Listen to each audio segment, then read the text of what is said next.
Para pengungsi Rohingya yang sebelumnya pada Rabu, tanggal 27 Desember tahun 2023, kemarin diangkut paksa oleh pendemo ke Kanwil Kemenkumham Aceh, kembali ditempatkan ke Balai Meseraya Aceh, BMA. Berdasarkan informasi yang diterima, mereka ditempatkan ke BMA itu pada pukul 1 waktu Indonesia Barat atau dini hari. Berdasarkan pantauan serambinews.com pada pukul 12 waktu Indonesia Barat kemarin, para pengungsi tampak sedang beristirahat di basement gedung tersebut. Mereka tampak begitu lelah, setelah seharian kemarin mendapat perlakuan tidak mengenakan dari para pendemo. Wajah lusuh, tercermin dari hampir semua pengungsi tersebut. Sejumlah anak-anak beristirahat, namun, salah satu di antara mereka diperkirakan masih berusia balita mengalami demam tinggi.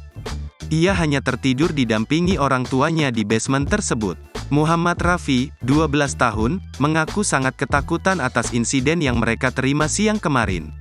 Rasa takut masih menghantui mereka.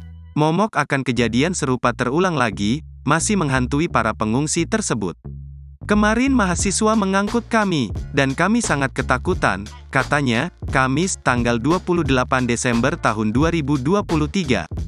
Selain itu, sekitar pukul 13 waktu Indonesia Barat, 2 orang perwakilan dari United Nations High Commissioner for Refugees, UNHCR, yang terdiri atas 1 laki-laki dan perempuan datang menemui para pengungsi tersebut. Salah satu di antaranya ada Emily, Senior Protection Officer di UNHCR. Saat ia tiba di lokasi, tangis ibu-ibu pengungsi tersebut tumpah di pelukan Emily. Dirinya hanya bisa merangkul dan menenangkan perempuan pengungsi tersebut. Sementara tangis beberapa pengungsi lainnya pecah ketika melihat Emily. Tak ada kata-kata yang keluar dari mulut mereka.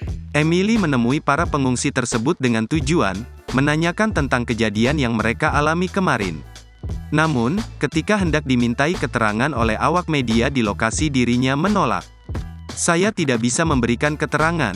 Nanti ada pihak media dari UNHCR yang akan memberikan keterangan resmi," kata dia saat diikuti oleh para wartawan.